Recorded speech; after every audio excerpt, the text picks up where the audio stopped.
El estudio de esta semana corresponde a la Parashá Vayikra, que significa y llamó. Vamos a estudiar la segunda lilla del capítulo 1, versículo 14, al versículo 2, versículo 6. Esta Parashá es bien especial, ya que comienza todo el estudio acerca de las ofrendas y de los holocaustos que el Eterno mandó que el pueblo de Israel pudieran realizar para acercarse a Él.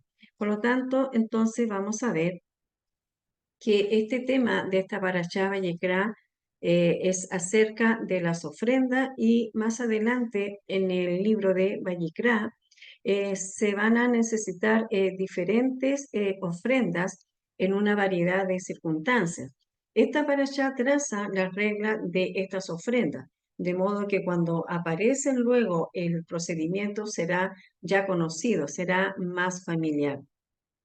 La parashá traza el procedimiento para Olá, que es una ofrenda completamente quemada, la Shalamín, que es una ofrenda que consumen los Kohanim y el dueño de la ofrenda, y Hatá, una ofrenda por el pecado. En el curso de estas también se describe Minjá y la ofrenda de harina.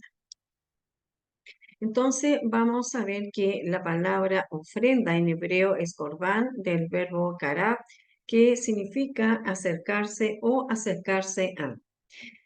Vamos a ver que habían dos tipos de holocaustos. Estaban los obligatorios y los voluntarios. Algunos de los holocaustos obligatorios debían ofrecerse en determinadas ocasiones y eran presentados por los sacerdotes para beneficio de toda la nación. Entre estos están el holocausto diario, el holocausto sabático y los holocaustos de la fiesta de Luna Nueva, de Pascua, de Pentecostés, de la fiesta de las trompetas, del día de expiación y de la fiesta de los tabernáculos. Otros holocaustos obligatorios eran de naturaleza ocasional y eran presentados por las personas afectadas. Tales eran los holocaustos en ocasión de la consagración de un sacerdote, del nacimiento de un niño, de la purificación de un leproso, de la purificación ceremonial y cuando se tomaba el voto de Nazareato, que nos dice el número 6 del versículo 13 al 16. Este texto enseña que el que entrega esta ofrenda voluntaria está obligado a llevar la ofrenda él mismo a la entrada de la tienda de reunión. La palabra hebrea que ha sido traducida como holocaustos u ofrenda de ascensión es olá y viene de la raíz de olá es alá y que tiene varios significados, por ejemplo, como subir, ascender, escalar, engrandecerse, dirigirse, emigrar a la tierra de Israel. Vamos a ver que uno lee es uno que hace aliyá, es uno que sube para leer la Torá en la sinagoga o uno que inmigra para Israel. Ambos son llamados olé en plural olim. De esto aprendemos que el sacrificio llamado olá es un sacrificio que sube hacia el cielo y también eleva al que lo sacrifica. Por lo tanto, tiene que ser hecho con fuego. El sacrificio de olá, ascensión, es para los ricos y el sacrificio de mijá, oblación, es para los pobres. Los holocaustos voluntarios podían ser presentados por una persona en cualquier momento, pero debían ceñirse siempre a los mismos reglamentos que regían los holocaustos obligatorios. Los reglamentos de Vayikra o Levítico 1 atañen específicamente a los holocaustos voluntarios, aunque el ritual también era similar para los otros. No hay manera de poder acercarse a Hashem sin sacrificios. El sacrificio es necesario para poder acercarse a Él y estar en su presencia, como está escrito en Éxodo 23, versículo 15, y como también en Devarim capítulo 16, versículo 16, que nos dice, y nadie se presentará ante mí con las manos vacías. Entonces, en esta segunda lilla vamos a ver dos tipos de ofrenda. Vamos a ver la ofrenda olá y la ofrenda mija. Entonces, vamos a comenzar con la ofrenda olá, que nos dice lo siguiente, que existen varias acepciones de Olá, que el vocablo cuyo lexema denota ascenso. Según Rashi y Radak, el término Olá se refiere a una ofrenda que es incinerada del todo y al parecer porque la misma asciende en llamas hacia Hashem. Ramban, Ibn Ezra y Rabenu Behaye sostiene que el nombre se refiere al pecado por el cual generalmente se trae esta ofrenda, pues se espía por ideas o intenciones pecaminosas, las que irrumpen en la imaginación o mente de la persona como si súbitamente brotara en el espíritu del hombre. Rabbi Ish comenta que el nombre de la ofrenda refleja su propósito, que es elevar a su dueño de la condición de pecador a un estado de espiritualidad superior. El Midrash Tanjumá Tesap 1 afirma que se llama Olá debido a que es superior a todas las demás ofrendas, ya que se trae voluntariamente y se consume en el altar del todo. Nuestra traducción, ofrenda de elevación, es literal y permite todas las acepciones anteriores. Capítulo 1, versículo 14. Mas si su ofrenda para Hashem es una ofrenda de ascensión de aves, entonces traerá su ofrenda de tórtolas o de pillones. Según Rashi, la palabra tórtolas, en este caso los machos, se refiere solo a los adultos y la palabra pillones se refiere solo a las crías.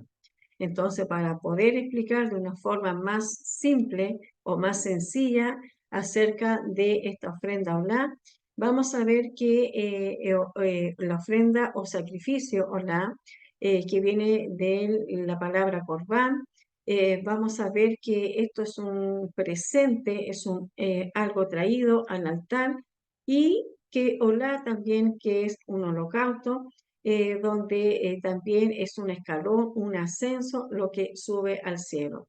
Por lo tanto, Corbán deriva también a la palabra cará, que es acercar o acercarse a. Y por lo tanto, esta ofrenda también es de olor grato al Eterno. En el capítulo 1 del versículo 14 al 17 dice lo siguiente: mas si su ofrenda para Hashem es una ofrenda de ascensión de aves, entonces traerá su ofrenda de tórtolas o de pillones. Esta ofrenda no solo tenía propósitos específicos por culpa o consagración, sino también la oportunidad de que todos, por más pobres que estuvieran, llegaran a ser agradables al Eterno. Recordemos en las aplicaciones de las ofrendas, el Eterno no mira al animal, sino el corazón de aquel que lleva el animal. En Vallecra, capítulo 12, versículo 8, nos dice lo siguiente: si sus recursos, sin embargo, no le alcanza para una oveja, traerá 2 tórtolas o 2 palomos, uno para ofrenda quemada y el otro para ofrenda por el pecado. El sacerdote hará expiación a favor de ella y quedará limpia. Esto es lo que hizo Miriam, la madre de Yeshua, y dado para todos los pobres de Israel, como nos dice Lucas capítulo 2, versículos 22 al 24. Cuando llegó el tiempo de la purificación de acuerdo a la Torá de Moshe, le trajeron a Jerusalén para presentarlo a Hashem. Todo primogénito varón será dedicado a Hashem, y también para ofrendar sacrificios, un par de palomas o 2 pillones jóvenes, según requerido para la Torá de Hashem. Entonces también vamos a encontrar que dentro de estos versículos del 14 al 17 hay todo un procedimiento que tenía que realizar el sumo sacerdote para presentar esta ofrenda y que fuera de olor grato al Eterno. Entonces habían unos procedimientos de esta ofrenda de ave que se denomina meliquiá, que es el corte de cabeza. Entonces vamos a ver que la melicá de un ave es equivalente al sacrificio de un animal. El Cohen corta la cabeza del ave con una uña, separando su cuello, tráquea y esófago. Requiere gran habilidad separar la cabeza sin desprenderla del todo. Melicá se consideraba uno de los sacrificios más difíciles del Beit HaMikdash. porque el Cohen debía cortar la cabeza con la misma mano con que sostenía al ave. El Sefer Ahinuk explica que la alajá de Melicá podemos deducir instrucciones prácticas para nuestras vidas. Por ejemplo, la Torá nos enseña que debemos actuar rápidamente y con gran eficiencia al ocuparnos de las necesidades de un pobre. Incluso el Midrash completa esta instrucción donde nos dice, si nos demoramos, podemos impedir que éste reciba su salario y de esta manera podríamos llegar a privarlo de algo que es vital para él, con el fin de que esta lección quede impresa en nosotros. El Todopoderoso decretó que un ave no podrá ser sacrificada. El ritual de sacrificio es un asunto que consume mucho tiempo, ya que requiere que previamente se examine el cuchillo. Entonces, aquí vamos viendo que todo este procedimiento tenía que ser rápido y tenía que ser muy certero de parte del Cohen. Hay distintas etapas del sacrificio de Melicá. Vamos a ver uno por uno y comenzamos con el Misui Ahadam, que es el acto de exprimir la sangre. Después de Melicá, el Cohen exprime la sangre del ave en el Mishbea y le permite de esta forma que baje por la pared del altar. La sangre no se recoge en una cacerola como el caso de las ofrendas de animales, ya que el ave no tiene mucha sangre. Por consiguiente, la sangre se arroja en forma directa en el altar. El segundo procedimiento era el Tarat Harosh, que es el acto de quemarle la cabeza. Se sala la cabeza del ave y se la quema sobre el Mishbea. También estaba el Ashalajá, Leveit, Hadeshem, que es la disposición de las otras partes. El buche del ave y sus intestinos se separan y se desechan en un lugar especial designado para este propósito en el lado este del altar, el Beis Hadeshem. También y por último estaba el Aktarat Jaof, que es el acto de quemar la ofrenda del ave. Finalmente el Cohen parte el ave con la mano casi en dos partes iguales, sin separar las partes totalmente. Luego lo sala y lo quema como una ofrenda en el Mizbeach. También vemos que por consiguiente, el Todopoderoso ordenó que la cabeza del ave se separe en forma manual, que es la forma más veloz de matarlo. Además, la cabeza no se debía cortar por un lugar específico escondido que el Cohen debía buscar, ya que esto lo llevaría a perder mucho tiempo. En cambio, el ave debía ser cortada por una parte del cuello que fuera fácil de encontrar y que le permitiera que la ofrenda del mendigo se realizara con rapidez.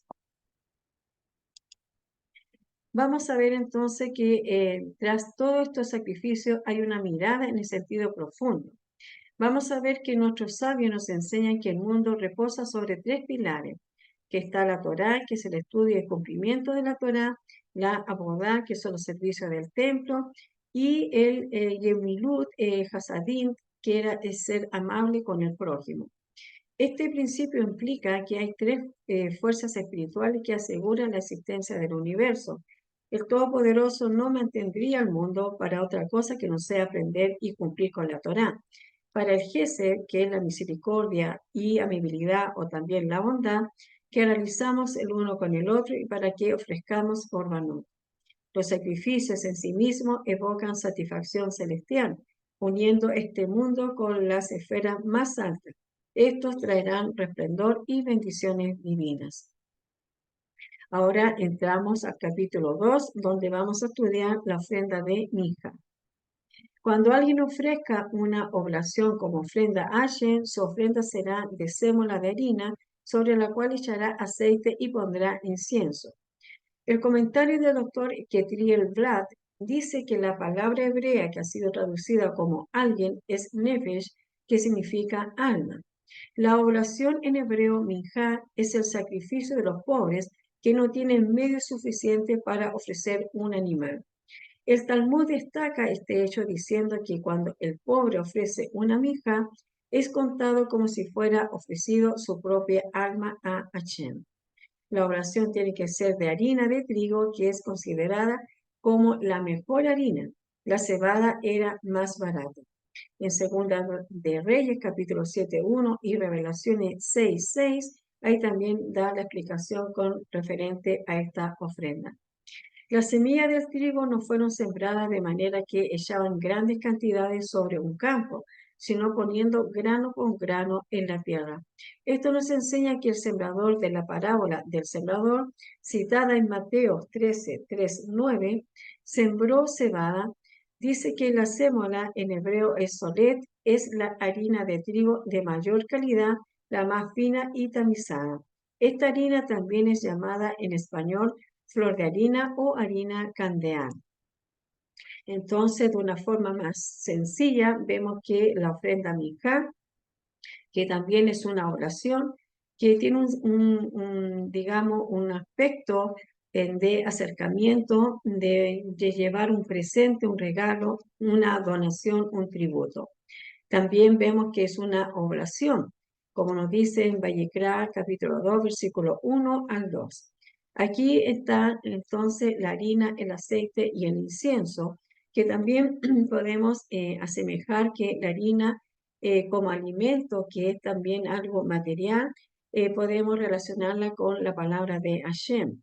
El aceite con el ruach, que es la presencia divina, y el incienso, que es la oración de los santos, como nos dice en Apocalipsis capítulo 5, versículo 8. También entonces esta ofrenda es de olor grato al Eterno.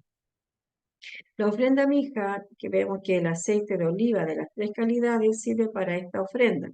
El incienso es quemado en su totalidad. En cada ofrenda se añade sal. Todos los productos son elaborados por él. Hay 5 tipos de oración descritos en los versículos del capítulo 2, versículo 1 al 10. Todas tienen harina de trigo más fina. La diferencia entre ellas consiste en su manera de preparación, según Levíticos 14, versículo 1. Una oblación tenía que tener como mínimo la 10ª parte de un efa de sémola y un loc de aceite. Un efa equivale a unos 24.9 litros o 6.55 galones, según el cálculo del rabino A. H. Naem, que un loc equivale a 6 betzim, que son huevos, entre 344 y 602 ml. Según Rashi, se echaba aceite sobre toda la harina y se ponía incienso sobre una parte de la harina.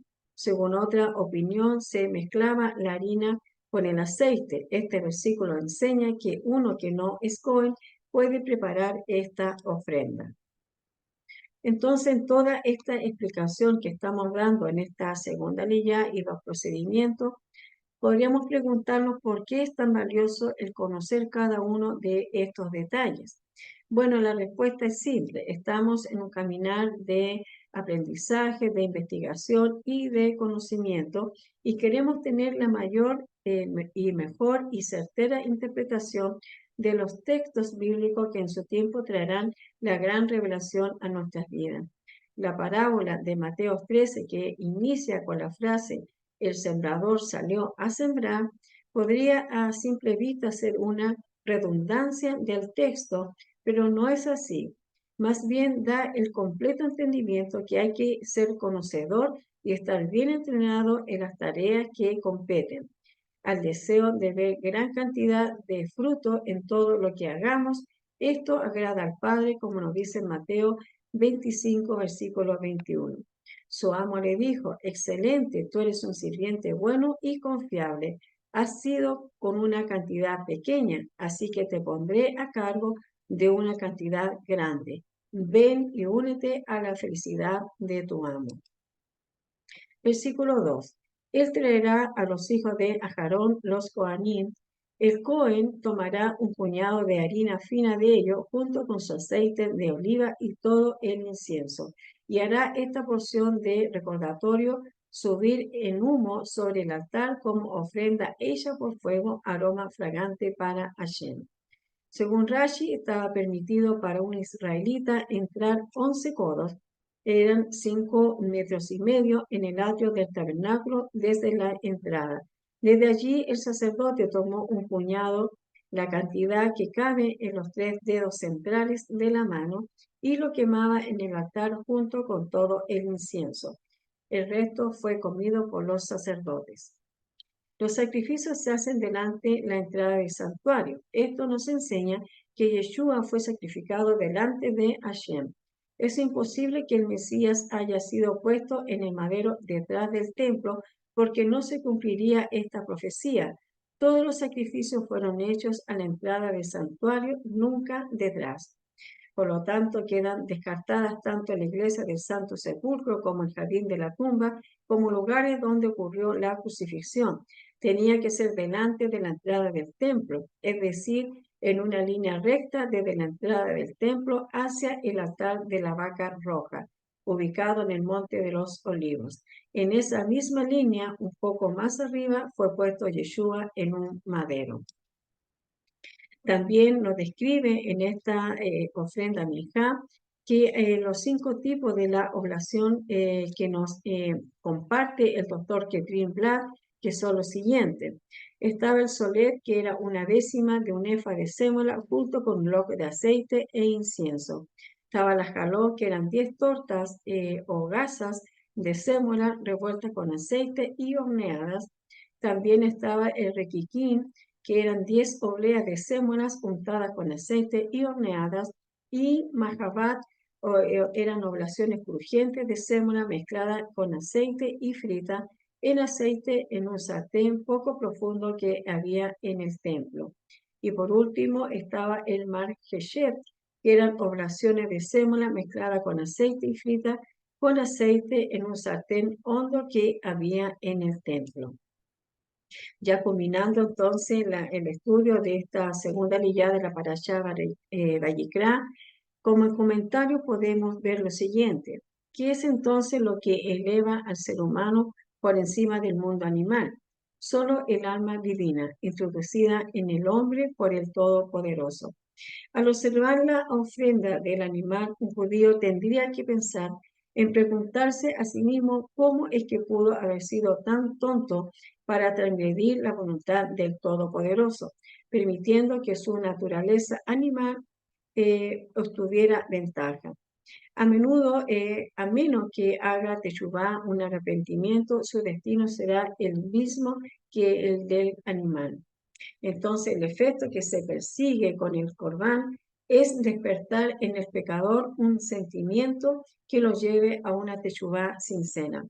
Cada parte del procedimiento de traer un sacrificio fue planeado por el Todopoderoso para expiar algún aspecto del pecado. Como un pecado generalmente comprende pensamiento, palabra y acción, cada uno de estos 3 aspectos del pecado debe ser expiado, y esto se logra a través de un sacrificio.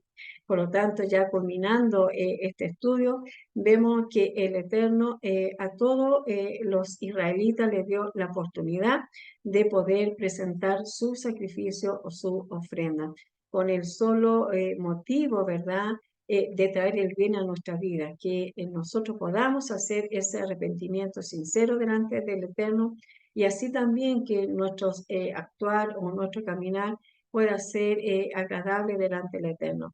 Hoy tenemos nuestras tefilá, nuestras oraciones, y por eso nos presentamos cada día, no con las manos vacías, sino que trayendo nuestra gratitud al Eterno, nuestra adoración, nuestra alabanza, y por supuesto también nuestro deseo de poder ser mejores cada vez a través del estudio de la Torá. Sin duda, este estudio es de gran importancia para nuestra vida, porque estamos comprendiendo en su totalidad, en su profundidad, todo lo que conllevaba los sacrificios delante del Eterno.